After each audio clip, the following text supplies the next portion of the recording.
Gue punya Pratiwi. Kali ini saya akan membahas mengenai budaya dan kemunduran kerajaan Tarumanegara, sebuah kerajaan Hindu kuno yang kemakmurannya dibangun di atas pengelolaan air yang cerdas dan keruntuhannya diawali oleh perpecahan internal. Sebelum mulai, saya akan membacakan cerpen yang saya buat mengenai kerajaan Tarumanegara.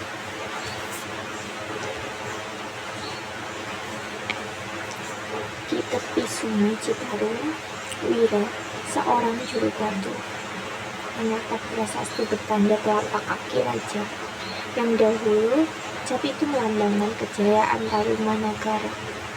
Raja dipandang sebagai jelmaan Wisnu dan rakyat hidup tentram.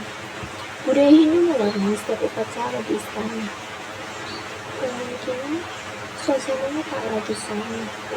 Sungai mulai dangkal, irigasi tidak lagi terurus, seperti pada masa Raja Purnawarman, Anggalipuna, dan Candadata.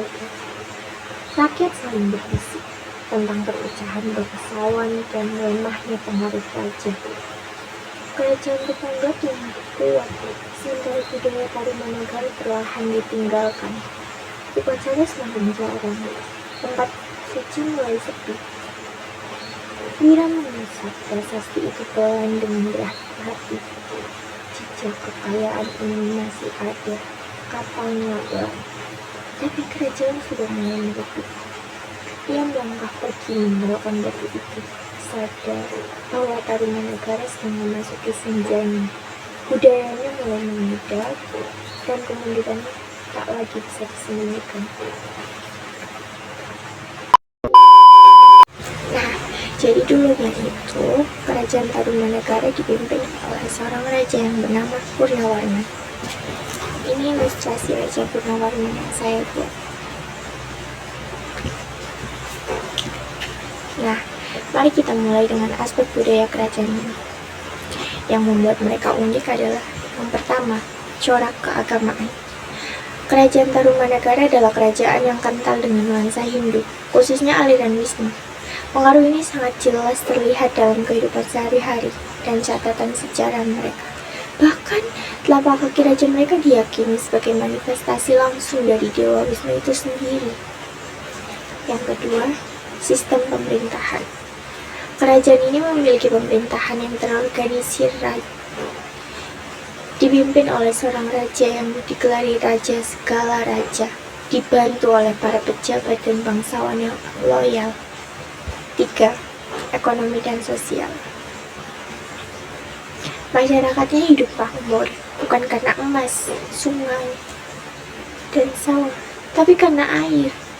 Proyek-proyek irigasi puluhan kilometer pada masa Raja Purnawarman menunjukkan betapa maju dan terorganisirnya organisasi kerja mereka saat itu.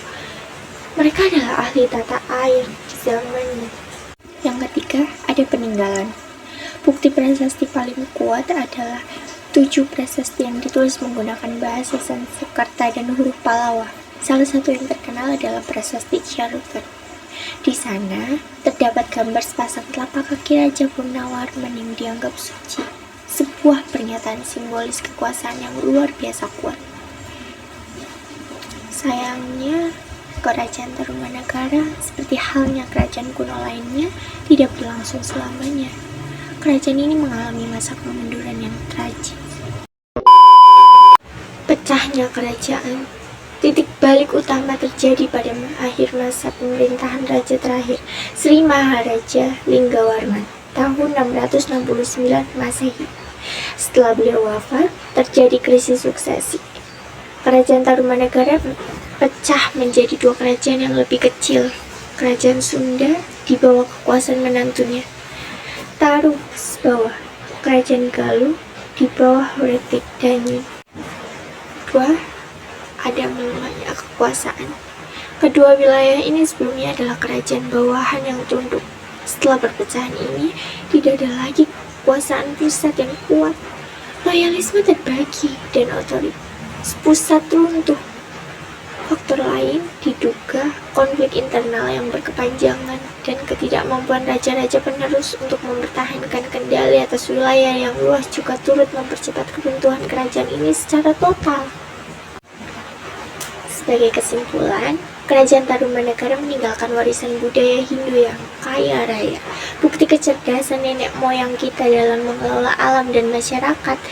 Namun, sejarah mencatat bahwa perpecahan internal bukan serangan dari luar yang mengakhiri kerajaan mereka dan melahirkan babak baru sejarah di Jawa Barat dengan munculnya kerajaan-kerajaan Sunda dan Galuh.